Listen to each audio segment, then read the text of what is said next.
Cheers! Happy Wine Wednesday. There you go. Happy Wine Wednesday. Cheers to you, Mira Boucher. Cheers to all of you, Canadian wine lovers. Welcome, Carl's Wine Club members. We are live here. We are in West Kelowna. I want to welcome everyone from Victoria, all of BC, here in the Valley.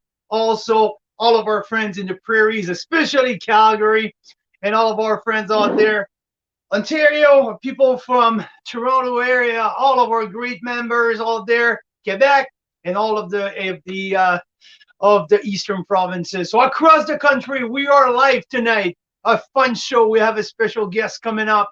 We are tasting, reviewing Maverick Renegade 2019 Meritage. It's going to be a blast. I can't wait to get to it.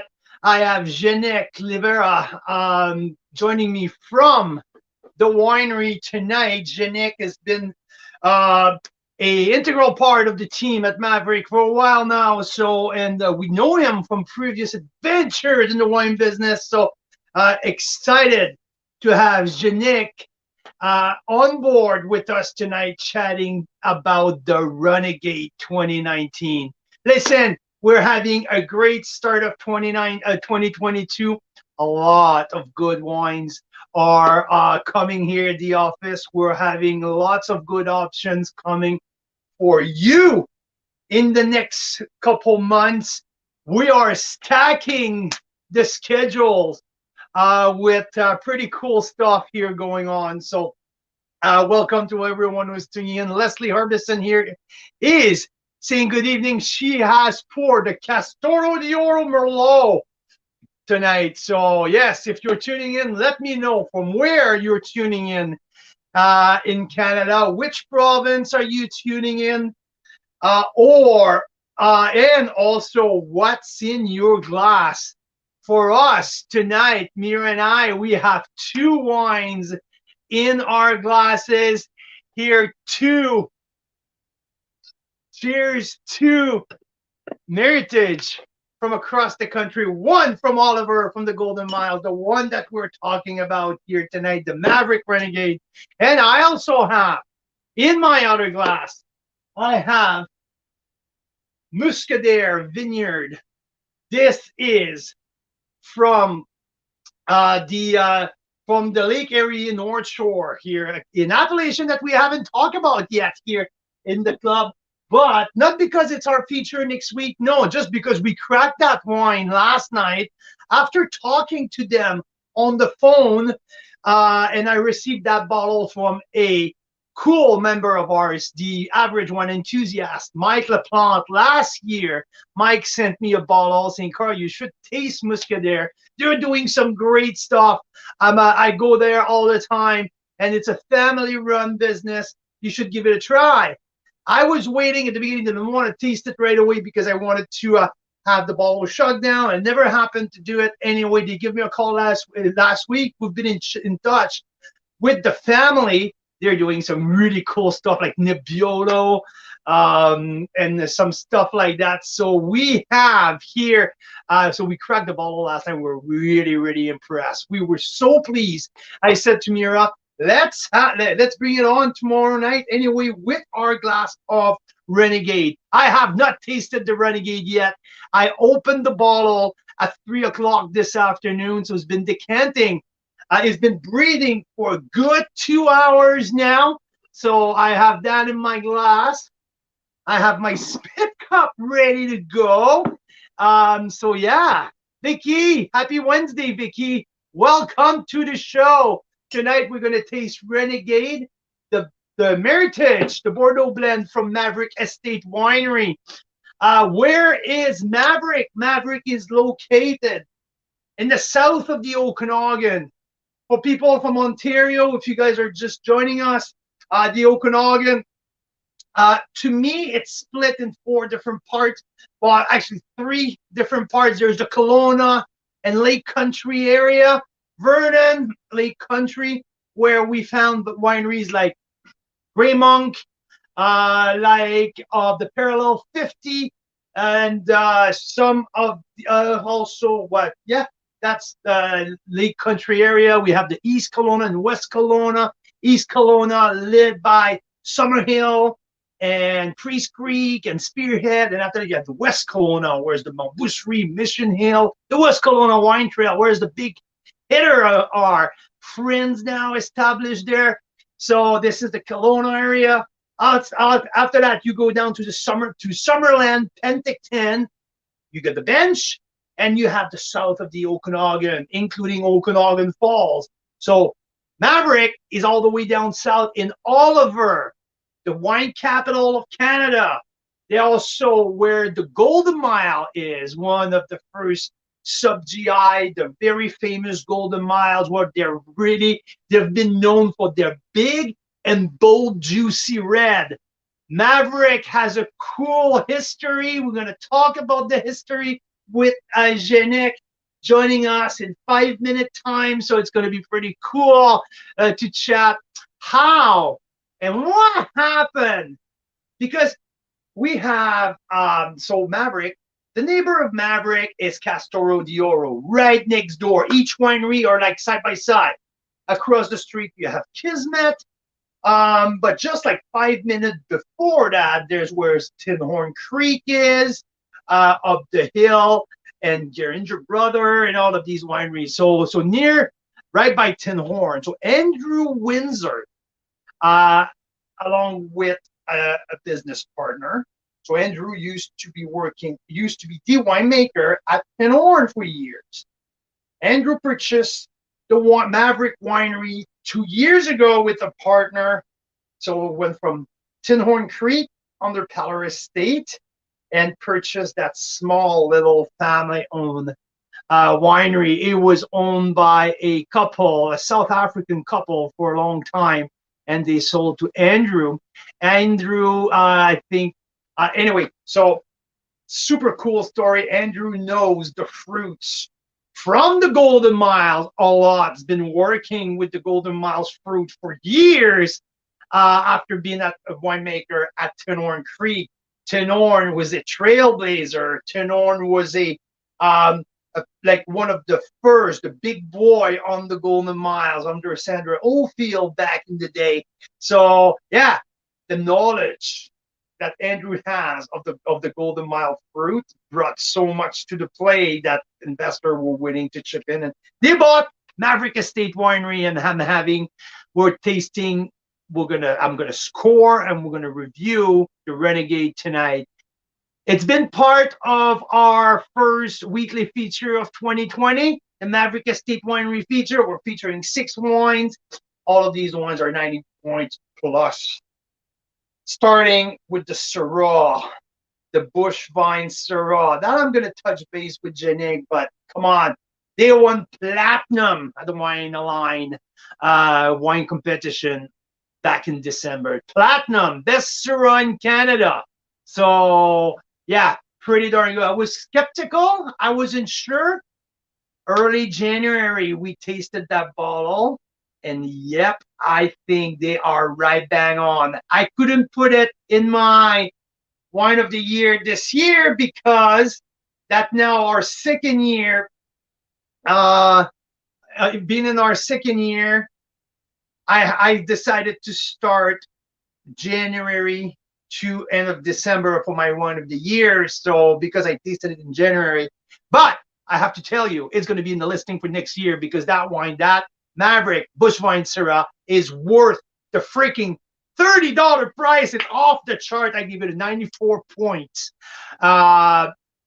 Amazing, outstanding wine. So that we also have a great Chardonnay, a Pinot Gris Chardonnay. I give it a 92 points. Oh, Mike just joined us. Mike LaPlante. I was just talking about you in our intro because last night we cracked Muscadaire Meritage, the bottle that you sent us last year. Finally cracked it because the family reached out to us because from what I'm hearing from them, you've been harassing the family at the winery to call Carl's Wine Club. I'm just Not joking. at all. I'm just joking. They were so But she said, yeah. that you had recommended them, Mike.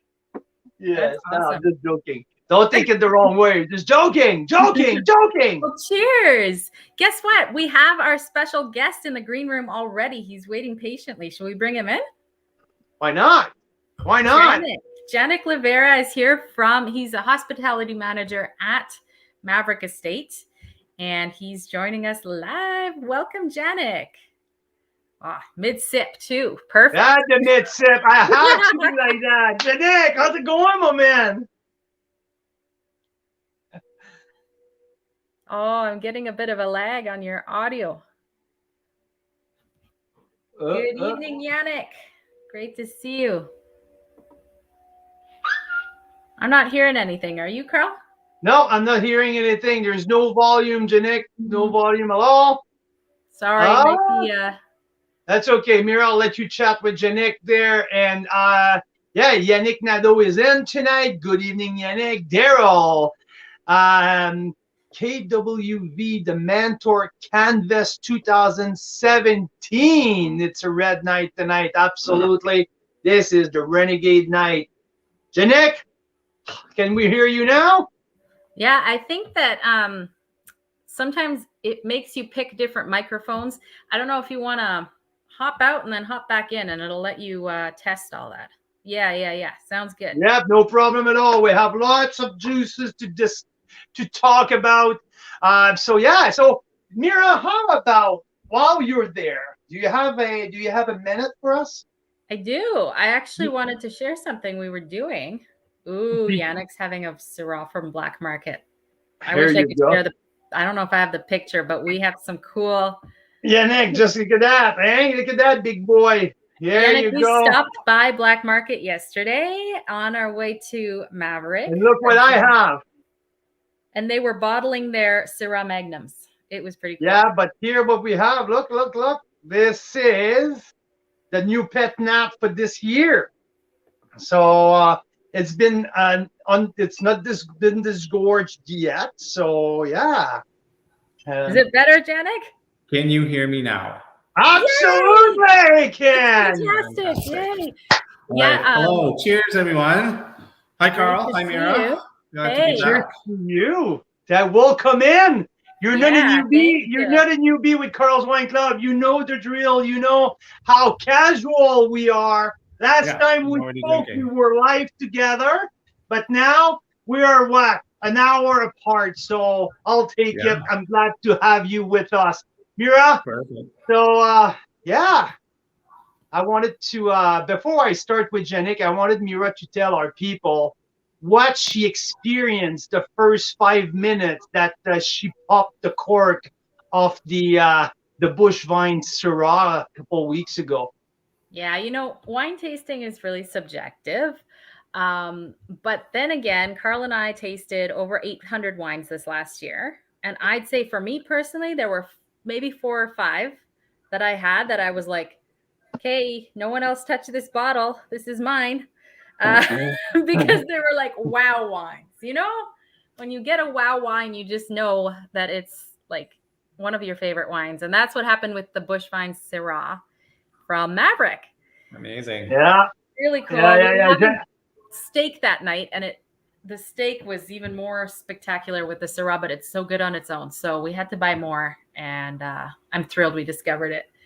Yeah, Bush Vine Syrah for me was the very first Maverick wine I ever drank 4 years ago. Wow. I was here with my friends just on a wine tour, not very well behaved humans going across the Okanagan Valley, but this was one wine that I absolutely had to have. It was one I tasted, the little tiny 1 ounce sip that you get when you're at these tastings, and I was sold. I had to have it.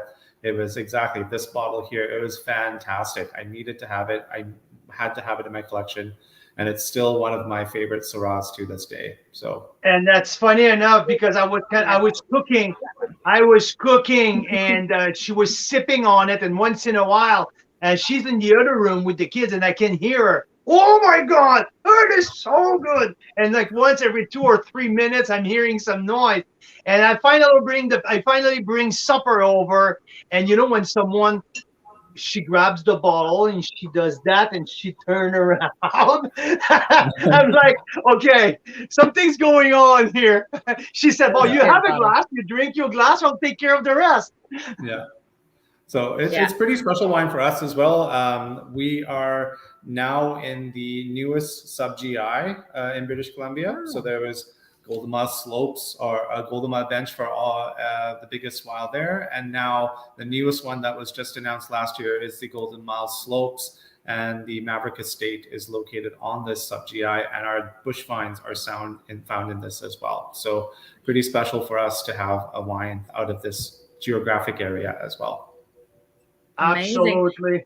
Can you tell us, I don't know if you want to jump into this yet, Carl, if it's okay, but can you tell us about why it's called bush vines? Absolutely. One of our members look at it. took that picture at your winery last summer. Yeah. So if you look at the background on us on this picture right now of us speaking, you'll see some vineyards kind of in there, and they look pretty uniform. They're nice straight rows, and this is what they call a vertical trellis system. It's quite uniform, easy to manage. You can get farm equipment through it. You can use machinery to manage these vines. It's very, very cost effective to plant this way as well, and not as labor intensive. Bush vining or goblet style vineyard management is a very old world way of handling these plants. This is how they did it in the Northern Rhone Valley in France. And look at that picture, what Mira puts up. It looks pretty Dr. Seuss-like. Like they're kind of crazy looking. They look wild, and they're meant to be like that. The plant is actually quite short, very short and stubby compared to the other plants you see in the vineyard.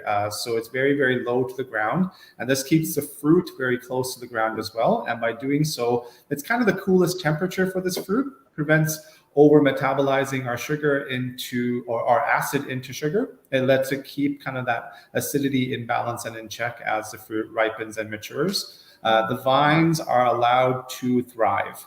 We don't intervene with them at all. And by doing so, we are making the plant focus its energy on storing it in the fruit, rather than, like, when you clip a vine, the plant is going to want to compensate for that. It's going to be like, oh, I lost a little bit of branch over here. I'm going to put something out over this way. That's a waste of energy. We don't want that. So instead, we just let it do its thing. We can focus that energy into storage, into the fruit. So you get these really big, heavy, beautiful, flavorful bunches of Syrah coming out as well. And it's our last harvest, and it can only be done by hand. This plant can only be managed by manipulating it by hand. And so it's a lot of labor, a lot of love, a lot of careful management as well. Our bush vines are actually, the plant that you show is actually one of the ones that it's on a lower terrace. But our main bush vine plots are on the upper terrace, right on the mountain base where we're at. And there are some bears in the neighborhood that seem to like Syrah as well. So 2015, we didn't see any bush vine because Mama Bear and her babies decided to have a big snack. And so we've got bear fencing and we've got bird netting above it. We are really, really trying to protect these plants as best as possible because what they produce is a smaller volume of fruit, but it is so intense and so flavorful which is why a glass like this goes a very long way. And so, sorry, Carl, if you didn't get any, because Mira's going to enjoy it, and I'm on Mira's side. You know what? I had enough to do a full tasting note and give it a 94 points. So that's what counts to me. It was really impressive. I love. And I just have my first sip of the Maverick that we're gonna chat in a few seconds, but I'm just seeing something pretty similar in the both. It's the explosion on the mid palate. Like everything, it start here and it start to climb, and on the mid palate, boom, everything explodes. And after that, it lingers and lingers and lingers and gets some complexity at the end. It was special, and what I just tasted here is pretty special as well. So, but yeah, that's Syrah. I enjoyed it a lot. And to me, in my book, when I get to the 94 points, it's where we're talking top rock star wines. There's not a whole lot. Last year, out of 800 wine, I'd say there's 25 or less wines who got 94 plus. So we're under 30 wines out of 800 who got 94 and plus. So there's not a whole lot. And this one, to me, absolutely deserve a high score. And the price point. So now the second part of it, what's very hard for me to wrap my head around, it's the $30 price point all in. We're talking $30 tax. No, 34 tax in Mira, or if I'm anyway, $30 wine for that quality. It's absolutely unbelievable. I would have paid $70 easy for that Syrah. So yeah, I know. Now I'm gonna get a bunch of comments like, Carl, stop saying that every time.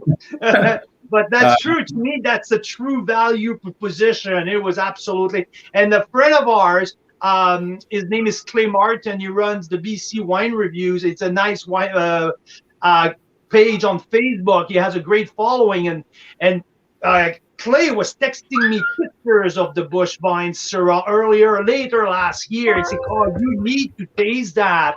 And yeah, he was bang on to something. So I'm really happy we finally reconnected together, and now you're here, and we're on phase 2 of our adventures. That's awesome. Yeah, no, this is great. This is the kind of winery that I always wished I worked at, and now I'm here. So this is it's boutique, it's unique, it's terroir focused, and it's a pretty fantastic place to not only drink wine but to work with wine as well. So amazing. It leads me, Mira. Sorry, go ahead, Mira. I knew you. Oh, I was just going to ask you a little bit more about the winery. Like, obviously, this is a place that drew you in. Why did it draw you in? Like, tell us more about the winery, because they changed ownership a couple of years ago, but it has a longer history than that. So just tell us. That's a good segment. It was exactly my segue as well. I wanted to know more about Andrew, because Andrew he knows about the Golden Mile because he used to be at Tinhorn Creek. So now, tell us about the wineries. Andrew knows more than just the Golden Mile story as well. With Andrew's pedigree as a winemaker with 20 plus years under his belt already, he's able to not just manipulate the grapes and the vineyard to produce award-winning wine, but he understands conditions as well, because there's our handsome man. So Andrew's able to take the skill and knowledge and the science that goes into winemaking and help us negotiate things like heat dome, extreme smoke, growing conditions, lower yields, and we're able to experiment and innovate as well. We're not just Maverick on a label. We want to be Mavericks about winemaking as well. We want to honor old world traditions. We want to innovate in terms of winemaking, and we want to push the envelope in BC wine as well. It's not just, everyone making Pinot Gris and everyone making Merlot anymore. If we're going to put Syrah out, how do we put our best foot forward with Syrah? How many cases total that you guys make in a good year? Ballpark. Currently, probably about 6,500 to about 7,000, depending on how you're counting. My math, not great.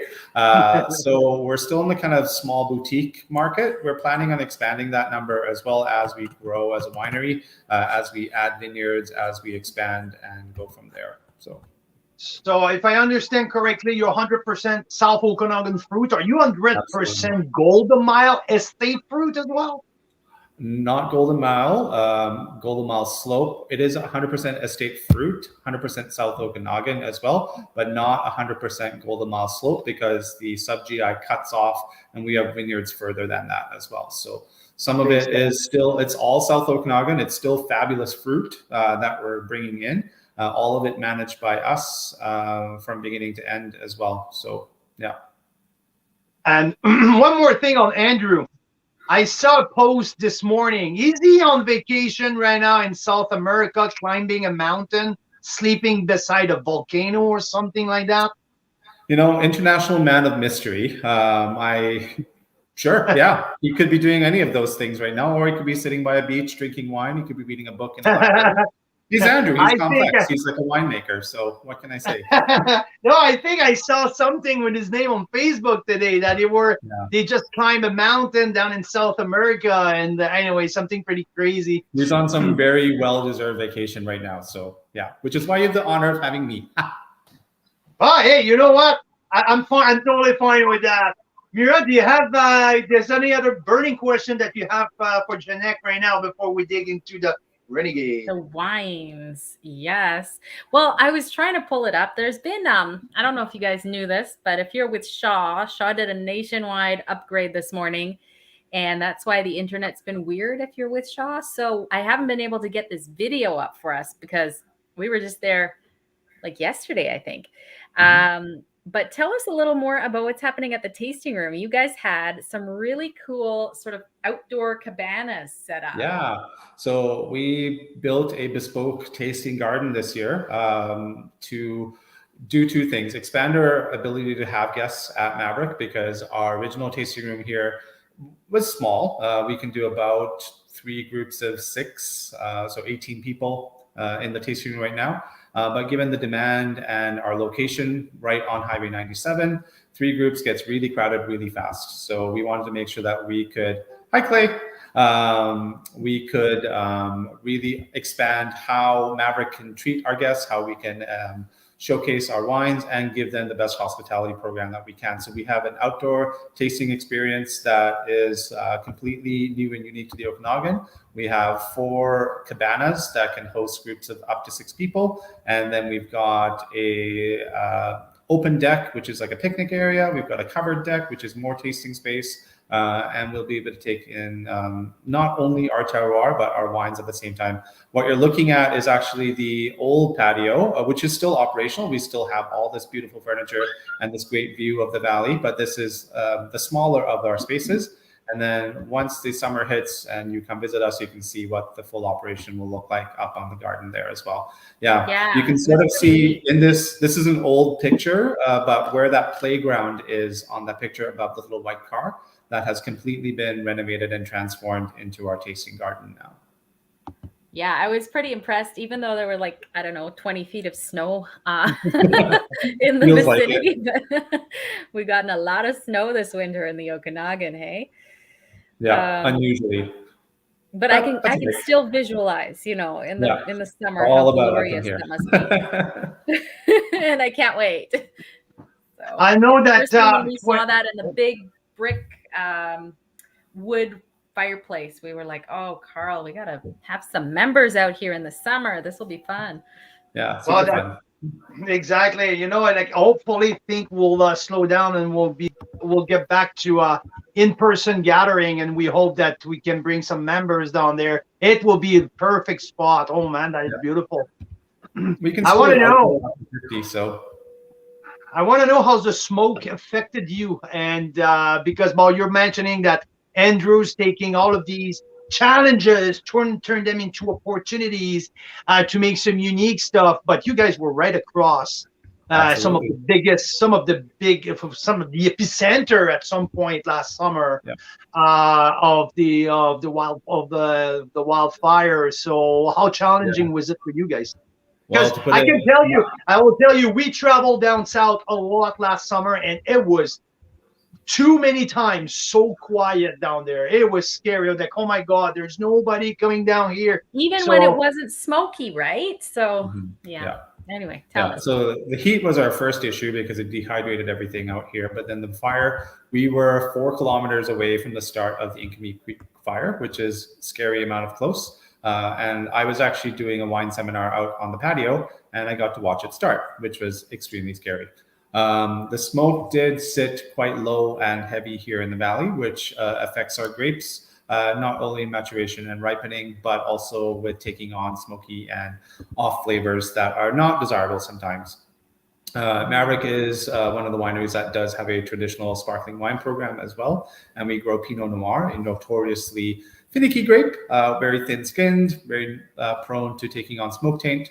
So one of the issues that we had is how much smoke will come through fermentation as well, because smoke likes to latch onto the sugar, and when you ferment, you take the sugar out, leaves behind the smoke, and then with a sparkling wine, aromatics are emphasized as well. So we Yeah, wanted to make sure that we were not going to be putting something that didn't have our full seal of approval behind it. So with winemaking techniques and even with our best efforts, maybe a sparkling wine is not the best idea in a year with such heavy smoke. So there may be an opportunity for us to innovate on this one. Time will tell. We're still in the process of making this wine, so I won't reveal anything ahead of schedule. But just know that what we are doing is to be able to make sure that not only is Maverick's the label that we put on our wine is something that we're proud of, but the wine itself is something that we can stand behind, and it's indicative and representative of our unique terroir as well. So more to come, if you will. I love that. And I have to say, like, we have seen a lot of wineries as well as tasted a lot of wines throughout the Okanagan from Niagara. And you can kind of tell the culture a winery has almost as you walk into the door now, right, Carl? Oh, absolutely. Absolutely. And one of the things we love about Maverick is it feels like you guys have a really positive culture and really integrity based. So you can tell that you guys are all about the quality and doing the right thing, and that's awesome. Yeah, truly, I think passion is our middle name here at Maverick because everyone here gets to work with not just enthusiasm and joy and happiness, but we truly take to heart what we want to do at Maverick and how we want to present not just the winery but ourselves, and make sure that our guest experience, not just the experience here at the winery, but what you take home or what you get through Carl's Wine Club is a true and accurate representation of us as well. And you're so bang on. That's exactly how we felt talking with Kate. I didn't feel that was you guys telling us that calling the shot. We felt like we were building something together. And not only for one time, we're feeling that we're building something more than just from January 10 to the 14th. We feel like we're building something throughout, and it's going to be a continuous collaboration between us. And we love that kind of feeling. And we look at each other, Mira and I, and we said, yeah, these guys are for real.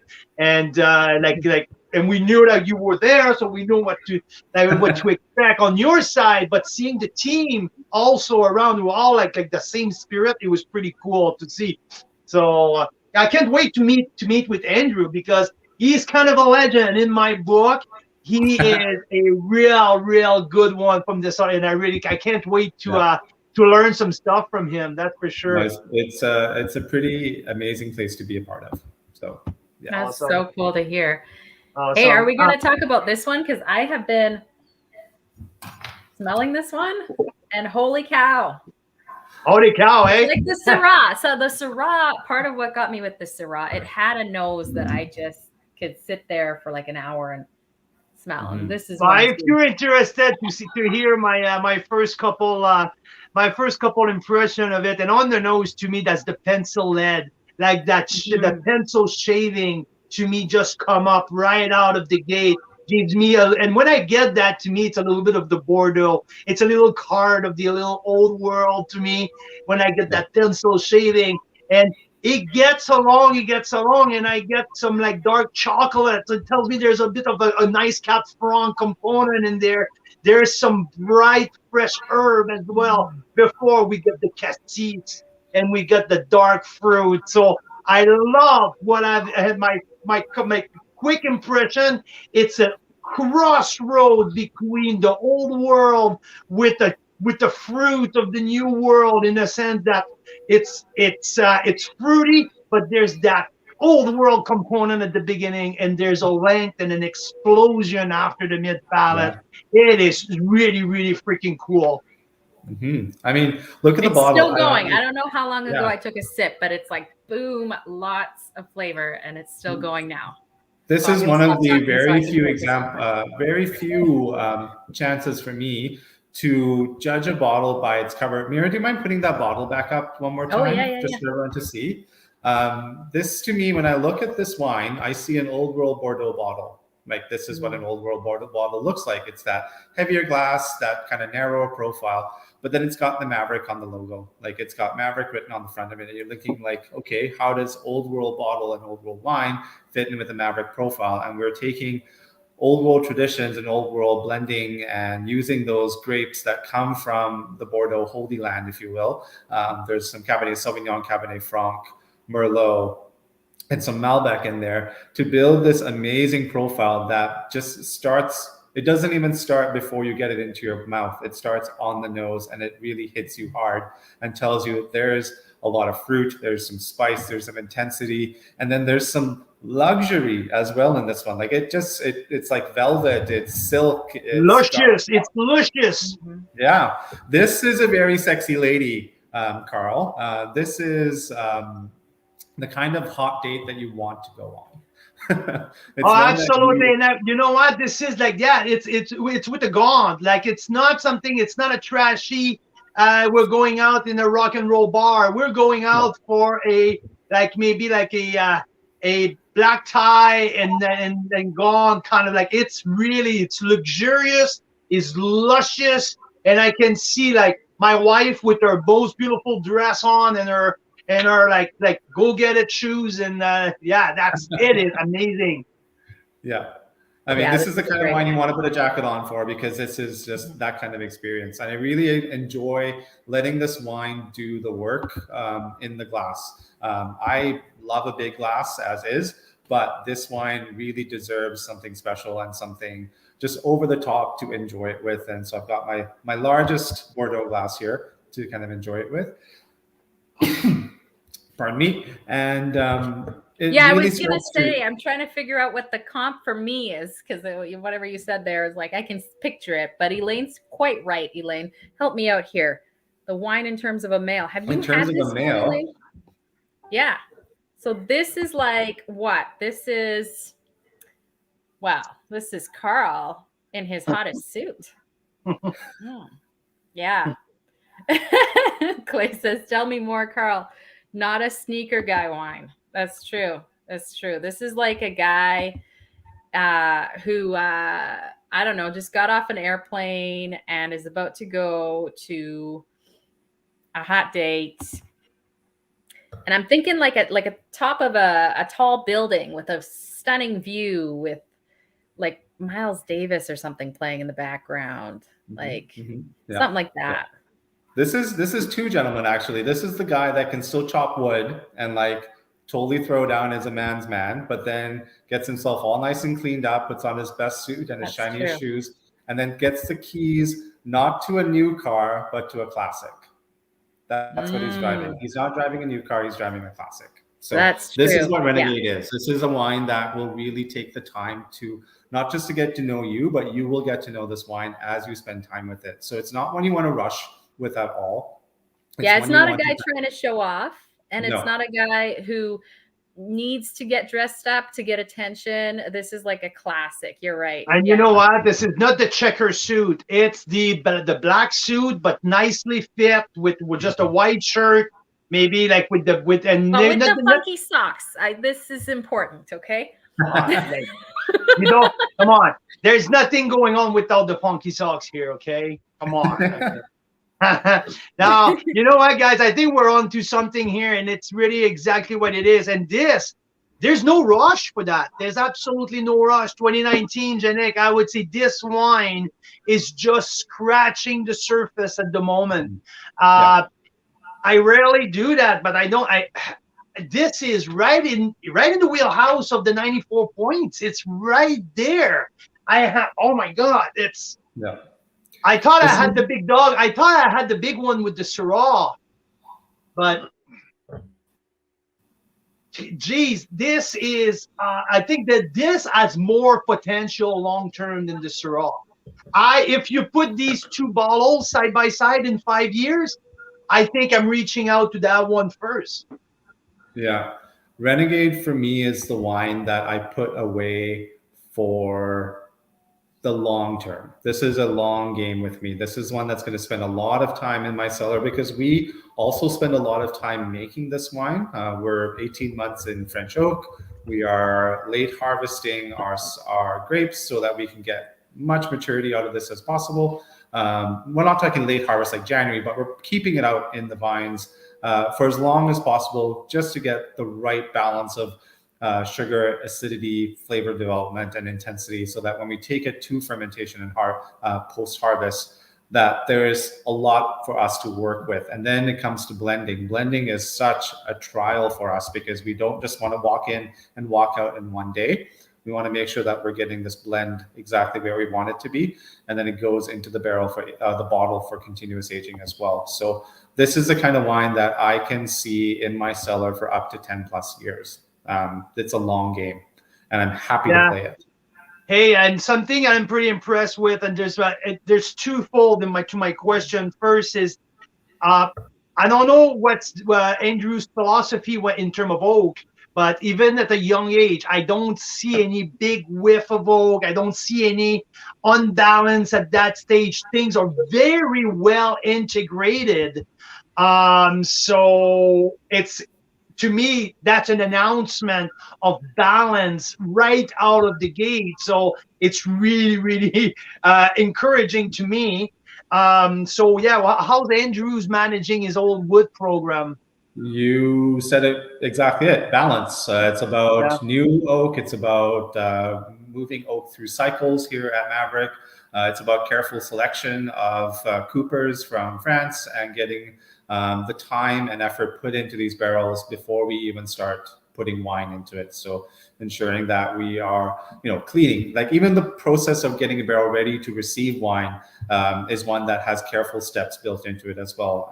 And it's all done by very hardworking, diligent, passionate people to make sure that at the end, when we go to bottle and we get to you, that all of that work boils down to that first sniff and that first sip, because those first impressions are absolutely where you start making judgment on your product. So yeah, this is absolutely bang on. 2019 vintage, more and more. This is now we're from the Okanagan, we're turning into the new release reds are mostly 2019 right now, and I'm seeing a lot of tremendous wine. I know we've heard a lot about 2020. It has so much potential.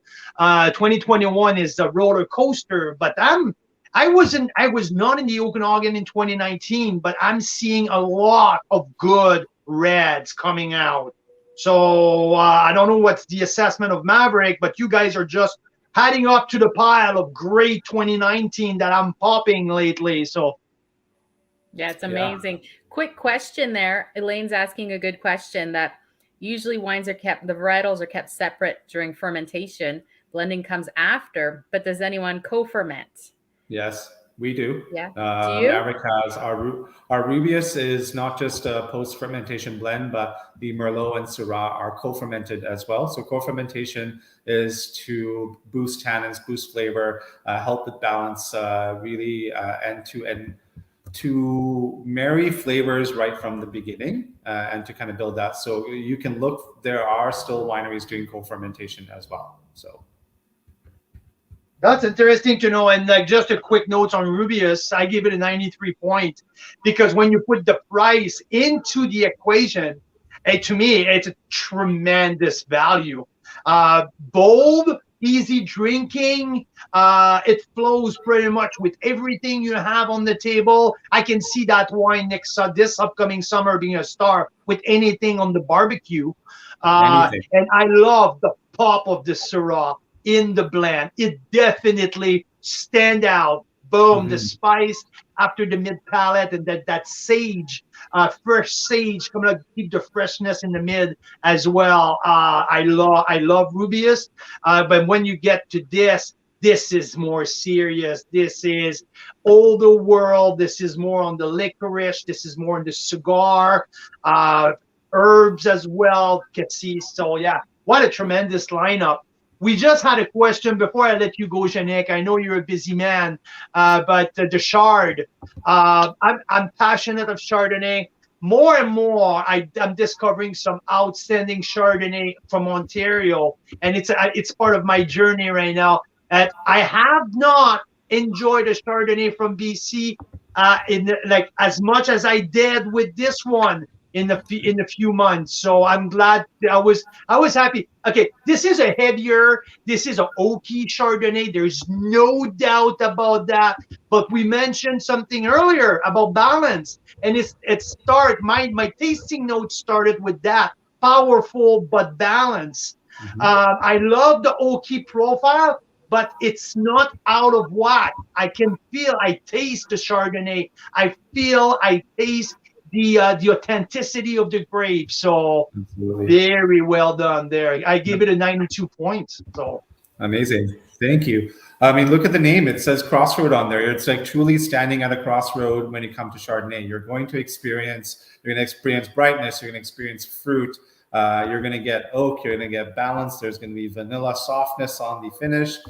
There's even going to be a little salinity, a little saltiness, like that ocean air coming through as well on the Chardonnay, which is very, very key for me with Chardonnay. I don't like to have something that's so skewed either to one end of the spectrum or the other. My preference is to be, again, a very balanced but forward-thinking Chardonnay. It's not going to be one that's shy. I don't want a Chardonnay that's like, oh, like, what is this? What's going on? No, tell me about yourself and tell me right away, but do it in a way that you're not going to slap me to either side of the table. You just nailed it. To me, that's the sense of place. If I close my eyes and I had a sip of that Chard, I felt I was in the south of the Okanagan. It's not about citrus. It's not about green apple. It was about orchard fruit. It was about pear. It was about more tropical. And there's no shame about that. Like, you guys represent where you are. You don't try to pretend to be from East Kelowna. You don't try to pretend to be from Lake Country. No, you're Golden Mile. You're south of the Okanagan. This is a heavier, bolder style of Chardonnay. But that's exactly represent the sense of place. And that's how I felt when I tasted that.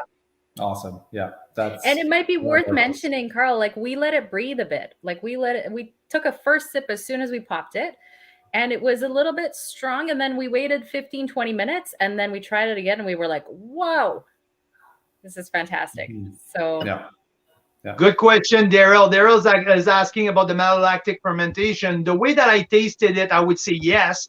Maybe not 100% mallow, though. Maybe it's only partial. I don't know. I rarely read the technical sheet. I asks for the tech sheets, but he doesn't always read the tech sheets, depending on this is 100% how the wine mallow. strikes him. So this is 100% mallow. With 100% mallow. Is where we do mallow to seek balance as well in this one, given that it is South Okanagan fruit. So we're going to look at higher acidity, and we want to make sure that we balance that out from malic to lactic in order to give you that richness and that buttery creaminess as well on this wine. Nice. Yeah. Okay, and last quick question, then we'll let you go, Janik. Are you able to let us know the name provenance, where that comes from for your? Yeah, provenance is a word that means from a single place or a single place of origin. So should have asked the French guy, for God's sake.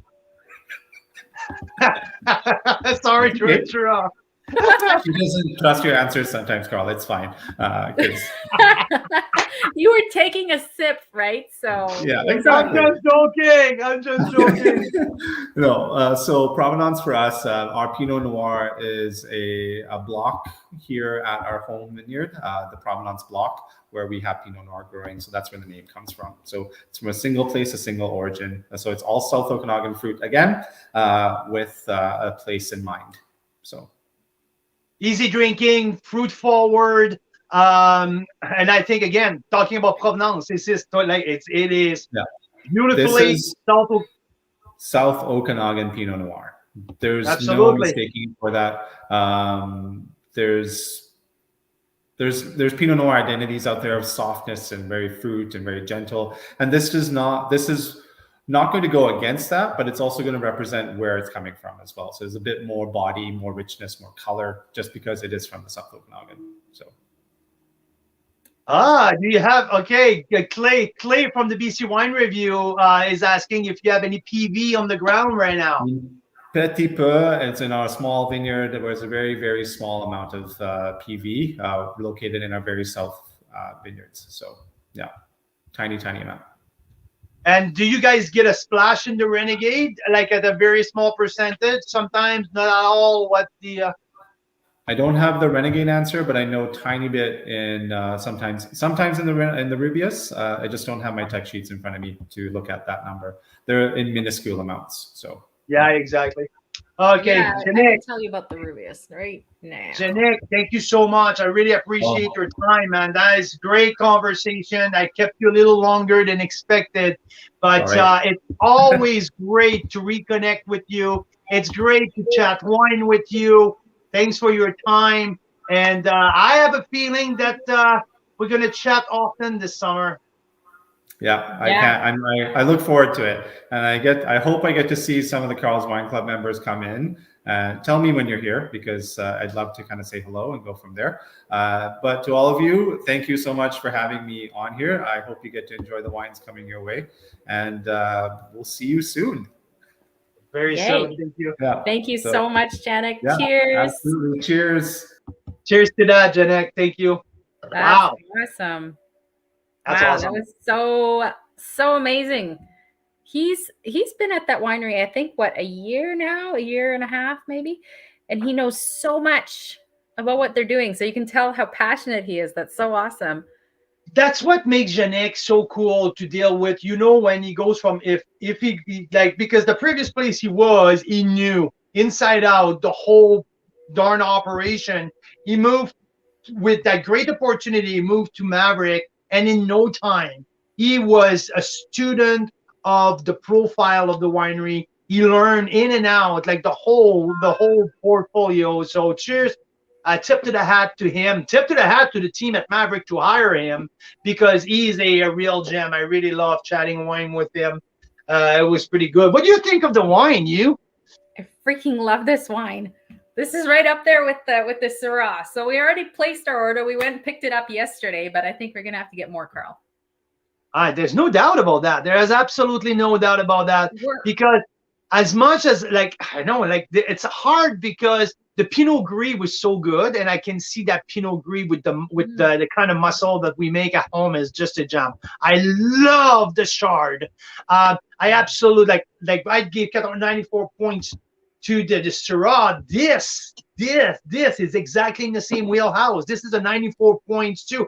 I think there's only two other wineries that I gave more than one wine a 94 points, and it was I think it was Ice Cellar and maybe Black Hills. But this, I think this is it's a 94 points. I will stop thinking about.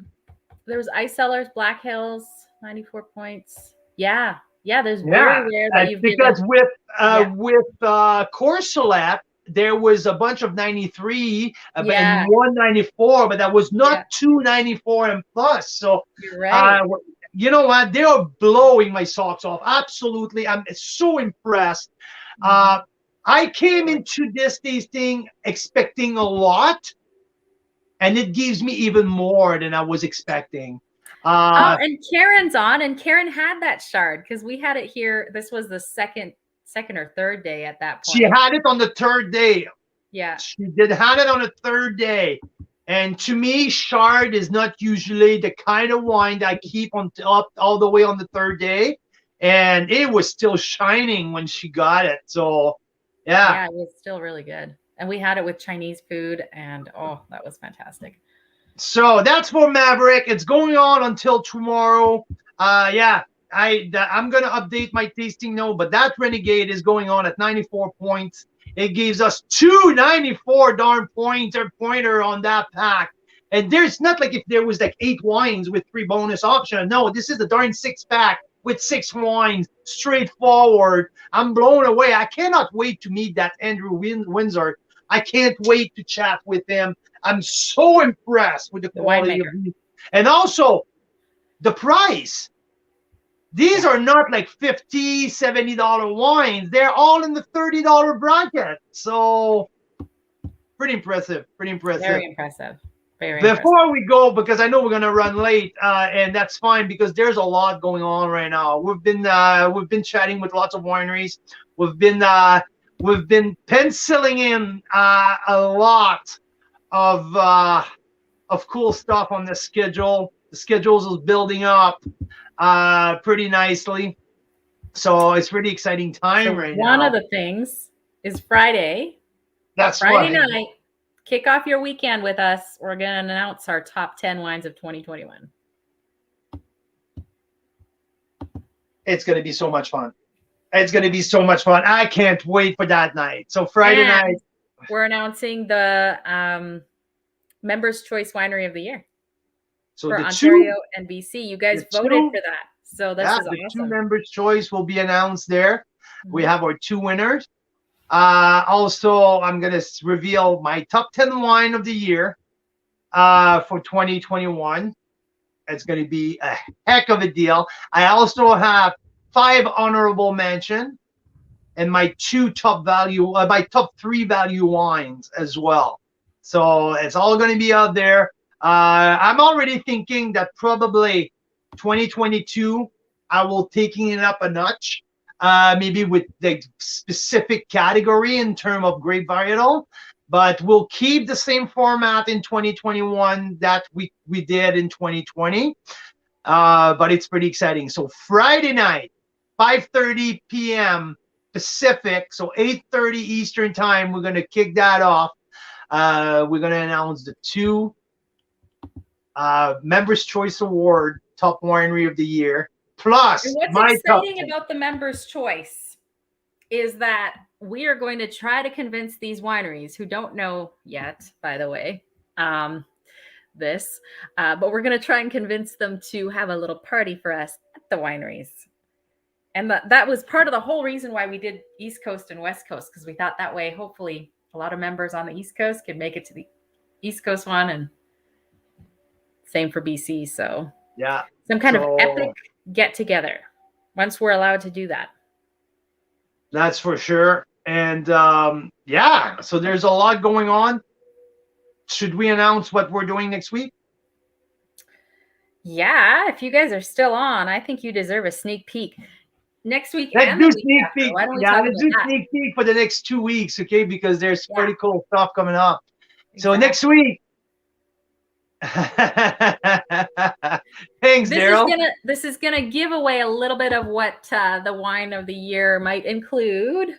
Yeah, but next week we are doing Pearl Morissette 2.0. So with Pearl Morissette, we're doing some of the current stuff, some of the stuff we've never seen on the market yet, and including a bonus option of the wine of the wine of the year. So short, I did it. I'm sure no one had any clue that I like that Chardonnay that much. But anyhow, I liked it too. Pearl Morissette is coming your way on Monday morning, including option to buy the wine of the year 2027, 2021. So there's going to be the new release of the new Cuvée 19e Chardonnay, the new release of the Cap Franc. There's going to be the Meritage, the Rosés coming out. There's the Oxide Rieslings as well. So some pretty good stuff coming out of the Pearl Morissette offer next week. After that, now we're talking something pretty cool. Mira, I'll let you go with that. Arthur's saying so much for dry January, but you probably won't even get them in January. I mean, it's already the 12th. It'll be the 14th. And, you could give them a few days to get over the bottle shock, and then it'll be February before you know it. Yeah. Does dry January mean that you cannot buy wine in January? I thought it's just you don't drink the wine. You can taste wine too. There goes my bank account. I know, Janik. There goes my bank account too. So this is why we're giving you a sneak peek, because if you have to be judicious about what's happening, you kind of know what's coming up. So, oh yeah. So Mike's saying dry January just means you're drinking dry wines in January. That's it, right? That's it. I mean, I drink dry wines most of the year, but we'll save that. Especially in January. Good point. Okay, let's talk about this. Okay, so this is ridiculous, you guys. So the week after next week, we're going to do a now and then, because it's a really interesting way to learn about Canadian wine history and where you like your wines on the curve, the curve of drinkability. So not just one pair of now and then wines, but what, 5 pairs? 5 pairs. So we have. So you can mix the match them. So you guys know that we did a back vintage reveal last summer in July or August with Tenor Creek. We did 2004, 2005, and 2006 Merlot. So we got a phone call from Tenor because they have the biggest library in the whole country. The biggest library of wine is at Tenor Creek. And we put together a now and then. So what do we have in a couple of weeks? It's a 2007 Syrah, side by side with the new 2018 Syrah. We have a 2012 Chardonnay, side by side with the new 2019 Chardonnay. We have not this one. We have 2004 Pinot beside the 2019 Pinot, or a 2012 Pinot. So there's also a pair for Cabernet Franc. Let me find it here. The 2006 Cap Franc or the 2019 Cap Franc. How cool is that? How freaking cool is that? It's freaking awesome. You guys build your own. Picked up on this. I was just telling Carla, I was like, we can't open all these bottles to do the tasting notes this week and not invite some members over. So Karen says, we're coming to see you afterwards. And I'm like, yes. Absolutely. And we also have let us know. Yeah, so Tenor Creek's coming your way after Pearl Morissette. So this is going to be the now and then offer. So we just thought it was really, really cool to put that together. So yeah. Amazing. And really special that we got all the samples, because that's a lot of wine. And so that's why I'm like, how are we going to sample these and do the tasting notes and not feel guilty that we have like this ridiculous amount of amazing back vintage wine here by ourselves? Yeah. So trolling the Ontario member again. I know, right? We need to be doing these things out east more. Now let's talk about what we have here tonight. So I wanted to taste the Muscadaire side by side to the. So I just want to repeat again, if you weren't there at the beginning of the show. So last year, early on, I received a package from our good member, an awesome YouTuber, Mike Laplante, the average wine enthusiast, sent us a little package with a bottle of the Muscadaire Vineyard Meritage 2017. This is from the Lake Erie North Shore VQA appellation. And Mike is keep telling me that he really likes that winery. I did not try that wine before. And out of the blue, we received an email from the winery a couple weeks ago saying, hey, when someone at the winery keep talking about you guys, we wanted to see if there's something we can do with you and offer with your club. So there we go. We got on the phone and we've been chatting with Muscadaire to put a date together so we can feature their awesome wine for the club. I went through their portfolio. They're doing some pretty cool stuff out there.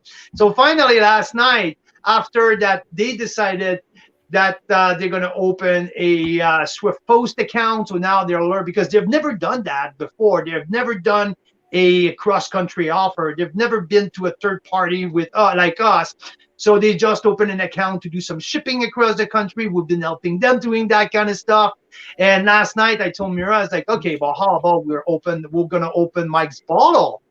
And Mira, what was your first impression when we tasted that?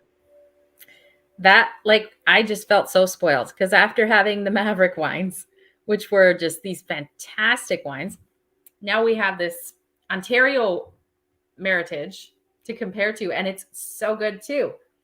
Like immediately we were like, this is at least 92 points. Like this Yeah, is last night that was my first. When we cracked it, after 5 minutes, I tasted it, and to me, it was a 92 points right out of the gate. On the second day, it's still there. It's a little like I like the old world style in that Muscadaire, Meritage. This yeah. is So not Vicky, they as do a Syrah. When we talk to one of the Muscadaire, he says. Muscadaire. So when we talk to one of the family members, because it's like 7 family members that run it, they said they do have Syrah, but it's their special child or something. So some years it's too cold to do the Syrah, and then they don't bottle it. yeah, and but they still have. I think it's a 1.8 acre of a vineyard, small one. They use it when it's when vintage permit, I guess. So Mike says it's their best varietal. And then he says there's an accent on the moo. How the hell do you have an accent on the moo? yeah, because to me the way I Muscadaire. read it, it's Muscadaire. It's anyway. So That's I'm the French French. way, but they're Italian. Anyway, Mhm. we'll ask them next time. We should have asked them. And what's your name? What's your name again? Melissa. Is it Melissa? Yeah, that's Yeah. Melissa. Yeah, and it's cool because it's a family-owned winery, and Muscadaire, I guess. Muscadaire? Muscadaire. Yeah. Melissa, yes. it's a family-owned winery. There's like I said, if she's not working, she have to leave the country, because if she's somewhere in the country, she has to work. She works with her brothers, with the whole family. So now pretty cool to be in connection. So sorry. Thank you, Mike Laplante, for the connection. It's pretty cool. Thank you for the great bottle of wine. In my book, it's a 92 points, terrific Meritage. I love the ripeness. It's well ripe. It's great on the length. There's a beautiful length, nice spicy finish. There's a lot of old world, more on the cedar box, coffee espresso grind, and a little bit more on the medium body than the Maverick. Maverick is definitely on the fuller body, more ripe fruit, more on the cassis blue, no, more on the blackberry jam on the Maverick, and I would say the Muscadaire, or whatever you guys want to. Muscadaire, whatever you guys want me to say it. It's a little bit more on the elegance, more elegant and complexity that the Maverick, but excellent wine. I really enjoyed it. So now tonight we're having both side by side. It's pretty cool. I am Thank so you. spoiled right now. It's amazing. The average wine enthusiast, thanks a million. So now I want to say thank you to everyone for tuning in tonight. It was pretty cool to chat with Janik, to review all of these beautiful Maverick wines. Maverick's going on until tomorrow night. And I guess I'm going to see everyone on Friday night. If you guys want to tune in and celebrate Canadian wine with us, it's going to be Carl's Wine Club Wine Award here at the Boucher. I'm not sure what we're going to crack, but there's a good chance it's a Chardonnay. Yes, we do have some special ones. So yeah, tune in. Let us know if anyone has comments, concern, suggestion, because now I love that Muscadaire. Muscadaire? Was it good? I think so. I don't know. That Muscadaire. If there's an offer a feature who's going to come out in the next month, in the next couple months or so, it's 100% on you, the members. It started with a shipment. One of our members ship us a bottle. It's all been built by you guys. And if you guys have any suggestion, you guys would like to have us to do something with a winery that you like, feel free. Email us. Email Mira. Email me. Ask the winery that you like to email us or whatever it is. This is not about me. This is not about Mira. This is all about you guys. That's what we're doing. So and it's important to never forget that. It's all about the members. It's all about you guys across the country. And we are thrilled to be the vehicle of bringing these wines to you. So, yeah. Amazing stuff. Awesome. Yeah. Do you have the last words of the night, Mira? I won't say anything. I'll just go like this. Look. There you go. When we started this, I couldn't even swirl one. Do you remember that? Yeah, now you're doing. I can swirl two at once. Skills. Yeah. Yeah, I can smell two. I can smell two. You can smell two at once. I'm just joking. Oh.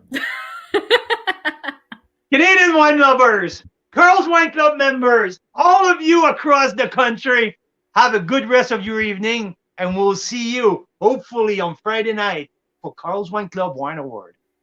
Cheers. Cheers.